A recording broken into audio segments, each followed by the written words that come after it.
Muy buenas. A ver, si alguna vez ha surgido la duda de cómo funciona la electrónica, da igual que sea un juguete o el cableado de una casa entera, al final todo se reduce a dos formas de conectar las cosas, en serie o en paralelo.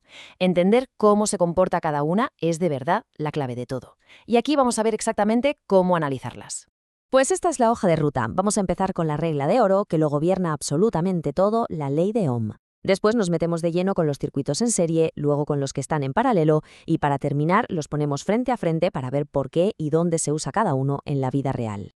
Antes de nada, hay que hablar del pilar fundamental. O sea, antes de poder distinguir entre serie y paralelo, es vital entender la ley que rige toda la electricidad. Y esa es la ley de Ohm, la fórmula que nos define esa relación mágica entre voltaje, intensidad y resistencia. La ley se puede resumir en esta fórmula tan simple. Voltaje es igual a intensidad por resistencia. Para que nos hagamos una idea, pensemos en el voltaje como la presión que empuja los electrones. La intensidad sería el caudal, o sea, la cantidad de electrones que pasan. Y la resistencia es, pues eso, lo que se resiste a que pasen. Y fijaos, con solo entender este baile entre los tres, ya tenemos la llave para descifrar casi cualquier circuito. Ahora sí, vamos con el primer tipo de circuito. Imaginemos una carretera de un solo carril, sin desvíos, sin salidas. Pues eso, exactamente eso, es un circuito en serie. Un único camino, uno solo, por el que toda la corriente está obligada a pasar.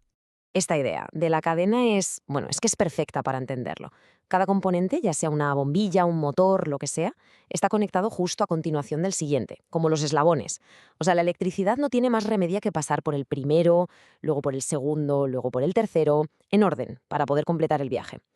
Y claro, que solo haya un camino tiene consecuencias. Primero, la intensidad es la misma en todo el recorrido. La corriente que sale es la que llega, no se puede dividir. Segundo, el voltaje, esa presión, se va repartiendo. Cada componente se lleva su parte. Y tercero, la resistencia total es muy fácil de calcular. Es la suma de todos los obstáculos que la corriente se va encontrando. Pero ojo, aquí viene su gran punto débil. Si un eslabón se rompe, la cadena se abre, el circuito se interrumpe y todo, absolutamente todo, deja de funcionar. Venga, vamos a ponerle números a esto. Primero, la resistencia total. Pues nada, sumamos 10 más 5 más 15. Eso nos da 30 ohmios. Listo. Ahora, con la ley de Ohm sacamos la intensidad total. 6 voltios entre 30 ohmios nos da 0,2 amperios. Y como es un circuito en serie, ya sabemos que esos 0,2 amperios son los que pasan por todas y cada una de las resistencias. Y para rematar, los voltajes. Volvemos a la ley de Ohm para cada una y perfecto. Si sumamos los voltajes que consume cada resistencia, 2 más 1 más 3, nos da los 6 voltios totales. Cuadra todo. Pasamos ahora a la otra cara de la moneda. Si antes teníamos una carretera de un carril, ahora tenemos una autopista con un montón de carriles. La corriente llega a un punto y de repente tiene varios caminos para elegir. El quid de la cuestión aquí es que todos los componentes están conectados, por así decirlo, a los mismos dos enchufes. Esto crea ramas, caminos alternativos. Es como si la corriente llegara a una rotonda y, ¡hala!, se reparte por las diferentes salidas al mismo tiempo. Una parte se va por aquí, otra por allá. Y las reglas, claro, son casi un espejo de lo que vimos antes. Como cada rama está conectada a los mismos puntos, el voltaje es idéntico para todas. La intensidad, en cambio, ahora sí se divide y la total es simplemente la suma de lo que pasa por cada caminito. Y la resistencia, aquí viene lo antiintuitivo, la fórmula es inversa porque cuantos más caminos añadimos, más fácil lo tiene la corriente para pasar. Así que la resistencia total en realidad disminuye. Y esto nos lleva a su mayor ventaja. Es un sistema súper robusto. Si un carril se corta, el tráfico sigue fluyendo por los demás como si nada. Veréis que resolver esto puede ser incluso más rápido. Como el voltaje es el mismo en todas las ramas, en este caso 5 voltios, pan comido. Usamos la ley de Ohm para calcular la corriente de cada rama por separado. Luego solo hay que sumar esas corrientes para saber la que sale de la fuente. Y ya está, así de fácil. Circuito resuelto sin ni siquiera tener que calcular la resistencia total primero.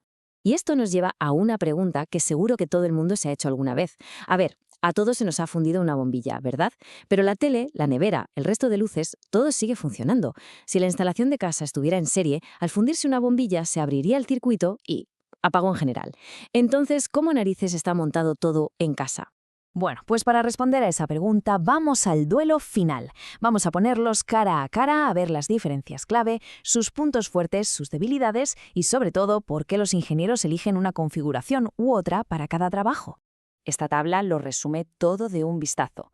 En serie, la intensidad es la misma y el voltaje se reparte. En paralelo, justo al revés. El voltaje es el mismo y la intensidad se reparte. Pero la diferencia fundamental, la que lo cambia todo en el mundo real, es esta. ¿Qué pasa cuando algo falla? En serie, un solo fallo y se para todo. En paralelo, una rama puede fallar que las demás ni se enteran. Y aquí está la respuesta. El cableado de una casa, los enchufes, las luces, todo está en paralelo. Por eso, cuando una bombilla se funde, el resto sigue funcionando. El circuito en serie se usa para cosas muy específicas, como las luces de Navidad de antes, que se fundía una y adiós a toda la tira. O, y esto es muy inteligente, se usa en fusibles, donde su defecto de que todo se apaga se convierte en su mayor virtud. Es un interruptor de seguridad perfecto. Al final, la cuestión no es cuál es mejor o peor, la pregunta real es cuál es el más adecuado para cada situación. El diseño en paralelo nos da robustez, independencia, es esencial para sistemas complejos donde un fallo no puede derribarlo todo. En cambio, el diseño en serie transforma esa aparente debilidad en una fortaleza, dándonos un punto de ruptura perfecto para la seguridad. La elección, como casi siempre en ingeniería, no va de bueno o malo, sino de usar la herramienta correcta para el trabajo correcto.